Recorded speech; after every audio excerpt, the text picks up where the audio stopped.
இன்றைய கதை தொடர்கிறது. அப்புறம் எல்லா பேரும் கேவலமாக பேசுனாங்க. பாரு ஒரு ஒரு வருஷத்தில் இத்தனை இடம் முட்டி, அதாவது பொங்க முட்டி வச்சு சோறாக்குறாங்க அப்படின்னு சொன்னாங்க.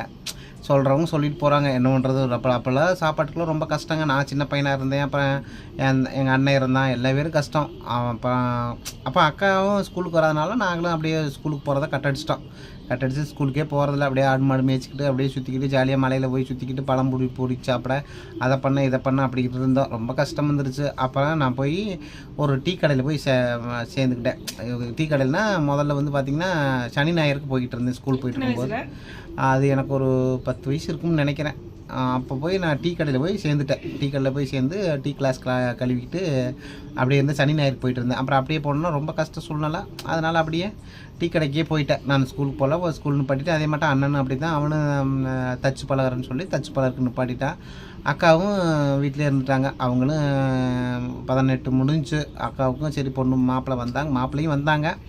அப்புறம் ஃபஸ்ட்டு அக்கா இப்போ கட்டியிருக்க மாப்பிள்ளை தான் முத மாப்பிள்ளை வந்தாங்க. அக்காவுக்கு அவங்களுக்கு கொடுத்துட்டோம். அப்புறம் என்ன ஆயிடுச்சு, அந்த இடத்துல சாலை போட்டு இருந்தோங்க. அந்த சாலை எடுத்தோன்னா அந்த காட்டுக்காரர் இறந்து போயிட்டார். பணம் கொடுத்து வச்சுருந்தோம். அவர் இறந்து போயிட்டார். இறந்து போனவுடனே என்ன ஆகி போச்சு, எல்லாம் அக்கம் பக்கத்தில் இருக்கவங்க எல்லா பேரும் சொல்லி கொடுத்துட்டாங்க. அக்கம் பக்கம் எல்லாம் சொந்தம் தானே. அக்கம் பக்கம் இருக்கிறவங்க எல்லா பேரும் என்ன சொல்லி கொடுத்துட்டாங்க, அவன் வந்து அப்போ ரொம்ப ரோட்டுக்கு கீழே பள்ளம் தானே இருக்குது. அதனால் பள்ளத்தை போட்டு மண்ணை போட்டு நிறவிட்டோம்னா அந்த மழை தண்ணியெலாம் உள்ளே வராது. அதனால் நாமளும் கொஞ்சம் நிம்மதியாக தூங்கலை. பக்கத்துலேயே ஆறு, அது சின்ன ஓடையாட்டம் இருக்குது.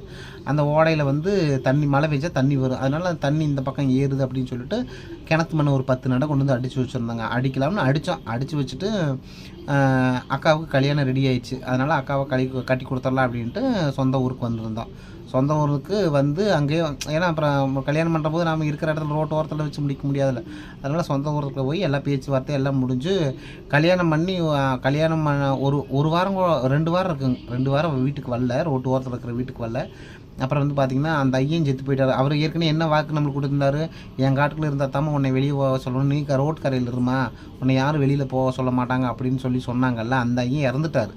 இறந்துக்கு போனப்படியே அவர் பையனும் அவங்க வீட்டுக்காரமாகவும் 2 பேரும் வந்து என்ன பண்ணிட்டாங்க, இல்லை அக்கம் பக்கத்தில் இருக்கிறவங்கள எல்லாம் மண்ணை போட்டுட்டாங்க. அவன் ஸ்ட்ராங்காக வீடு கட்டிடுவேன், இந்த இடத்துல குடியிருக்க விடாதீங்க, அவனை முதல்ல கிளப்பி விடுங்க அப்படின்னு சொல்லிட்டு நாங்கள் கரெக்டாக கல்யாணத்துக்கு போனதுக்கு பின்னாடி என்ன பண்ணிட்டாங்க, காலை பூரா பிடுங்கி விட்டாங்க. மண் சவறு வச்சுருந்தோம்.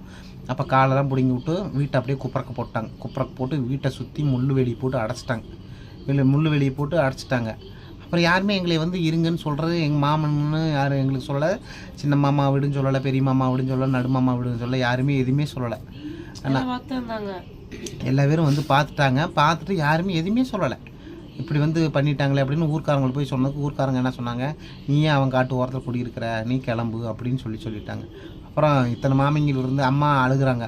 இப்போ எங்கள் குடும்பமே அழுகுது. இப்போ இத்தனை மாமிங்களை நம்பி வந்து இத்தனை வருஷமாக எங்கள் அப்பாவும் மாமனார் வீடு வேணும்னு சொல்லி எல்லாத்துக்கும் இது பண்ணி அத்தனைக்கு என்ன கடைசி இருக்கிற கூட இடம் கொடுக்க மாட்டேங்கிட்டாங்க. அந்தளவுக்கு இது பண்ணிட்டாங்க. அப்புறம் எங்கள் அம்மா வந்து சரி நம்ம என்ன நடந்தாலும் பரவாயில்ல, நம்ம சொந்த ஊருக்கே போயிடலாம் அப்படின்ட்டு எங்கள் அம்மா சொந்த ஊருக்கே கூட்டிகிட்டு போயிட்டாங்க. சொந்த ஊருக்கு ஆவரம்பட்டிக்கே கூட்டிகிட்டு போயிட்டாங்க. அங்கே போய் என்னமோ 1 வருஷமோ என்னமோ இருந்தாங்க. அதுக்குள்ளேயே அக்காவுக்கு அப்புறம் தம்பி அண்ணனும் வந்து அங்கே வேலை தையல் செட் ஆகலை. அப்புறம் எல்லாமே படிப்பு எல்லாம் கெட்டுருச்சல்ல. அப்புறம் அவங்க வாட்டில் வந்துட்டாங்க. அவங்க வாட்டில். அப்போ நான் அதுக்கு இடையில வந்து சின்ன தம்பி பிறந்திருந்தேன். அப்புறம் எல்லாம் சுனாமி வரும்போது நான் ஸ்கூலுக்கு போயிட்டு இருந்தேன். 2004 ஸ்கூலுக்கு போயிட்டு இருந்தேன். தம்பி அப்போ சின்ன பையனாக இருந்தால். அப்புறம் நாங்கள் பிடாரொட்டிக்கு தான் ஸ்கூலுக்கு போயிட்டு வந்துக்கிட்டு இருந்தேன். அப்புறம் அப்பாவுக்கு கொஞ்சம் அப்புறம் அதை இந்த கல்யாணத்தில் முடிச்சுட்டு வந்ததுக்கு நாங்கள் குடியிருக்க விட மாட்டேங்கிறாங்க, கிளப்பி விட்டாங்க. சரி கிரகம் தொலையுது அப்படின்ட்டு தான் சொந்த ஊருக்கே போயிட்ட மக்களே.